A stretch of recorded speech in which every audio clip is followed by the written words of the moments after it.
Different? The knight asked. Merlin nodded. Different how?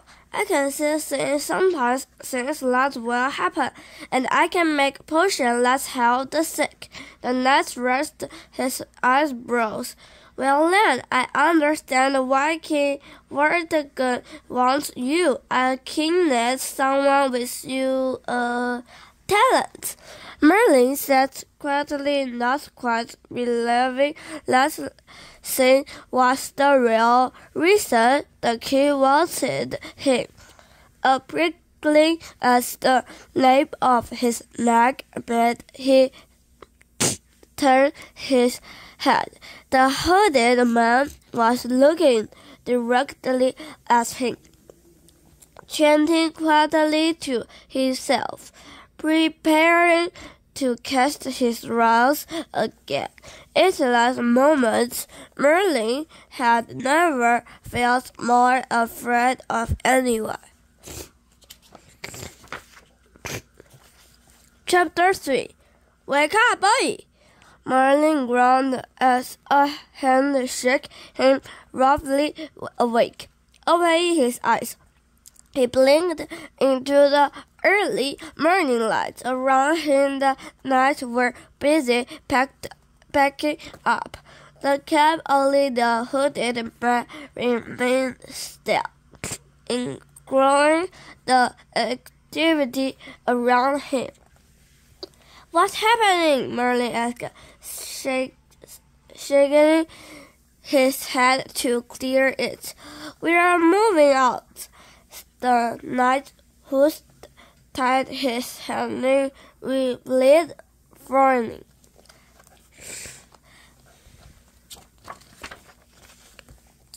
Merlin ran back. What are you looking at? You had nightmares last night. Do you know you talk in your sleep? What did I say? You spoke of dragons and fire. Dragons? Merlin had heard stories of dragons from old men in a village who had seen them in their younger days, fighting for King Volata's father.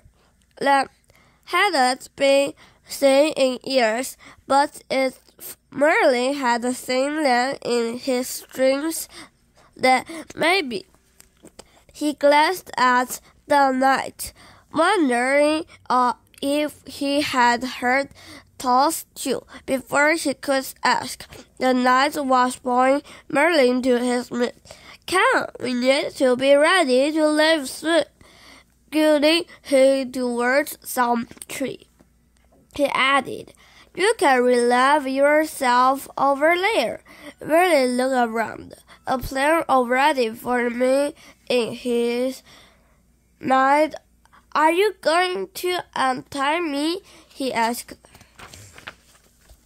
Sighing, the knight pulled out his dagger, instantly slicing through the rope. Free at last, Merlin took a few steps forward before he sprinted into the tree, instantly dodging low-hanging branches and leaping over tree roots. His heart pounded as he heard shouts erupt behind him, and the knights began to give chase. Without looking back, Merlin sprinted on. Then suddenly he froze, suspended in mid-run above the ground. You cannot escape me, Merlin, the hooded man announced, stepping out from behind a tree just ahead. Merlin could feel the man's power, squeezing him, holding him in place. What are you doing to me? He groaned, struggling against an invisible grip.